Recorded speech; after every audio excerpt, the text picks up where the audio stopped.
Nikhil big boss హౌస్లో అడుగు పెట్టినప్పుడు హౌస్ మేట్స్ అందరూ కూడా తెగ భయపడిపోయాడు. నిఖిల్ కటౌట్ చూసి వామో ఈయన విన్నర్ అయ్యే ఛాన్సెస్ ఎక్కువగా ఉన్నాయి, కాబట్టి ఈయనకి ఎంత దూరంగా ఉంటే అంత మంచిదని అనుకున్నారు.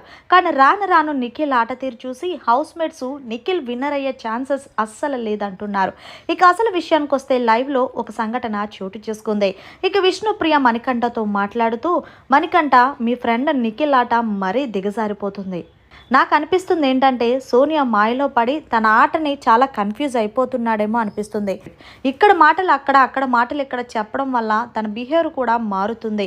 హౌస్లో అందరూ అనుకుంటున్నారు నిఖిల్ సోనియా మాయలో పడిపోయాడని. నీకు అనిపించిందా లేదా అంటూ విష్ణుప్రియ మణికంఠని అడిగింది. మణికంఠ అన్నాడు, ఏమో నాకు ఏమీ తెలీదు, ఒక్కటైతే అనుకున్నాను నిఖిల్ ఇన్నాళ్ళాగైతే లేడని, అందుకే నేను ఆ రోజు కూడా నిఖిల్ హార్ట్ని బ్రేక్ చేశానంటూ మణికంఠ చెప్పుకొచ్చాడు. సరే ఈ విషయం పక్కన పెట్టు, నువ్వెందుకు నిఖిల్ టీంలో నుంచి సీతా క్లాన్లోకి వచ్చావని అడిగితే, నిఖిల్ అదే చెప్తున్నాను కదా, మనం ఎంత కష్టపడినా నిఖిల్ టీంలో ఉన్నా సరే మనకి రెస్పాన్స్ అనేది ఉండదు. నిఖిల్ ఏం చేసినా సోనియాని దృష్టిలో పెట్టుకొని చేస్తాడు.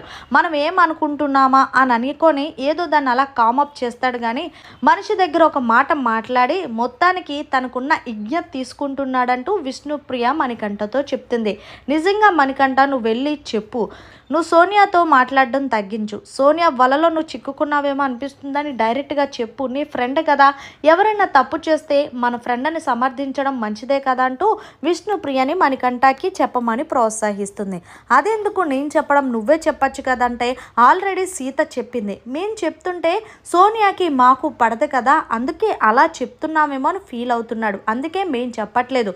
ఫైనల్గా అయితే నేను ఒకటి చెప్తాను మణికంఠ, నిఖిల్ గనక ఖచ్చితంగా సోనియా మాయలో ఆల్రెడీ పడిపోయాడు, ఇలాగే కంటిన్యూ అవి ఇంకొంచెం ముందుకెళ్తే కనుక నిఖిల్ విన్నర్ అయ్యే ఛాన్స్ అయితే పూర్తిగా ఉండదని నేను అనుకుంటున్నానంటూ చెప్పుకొచ్చింది.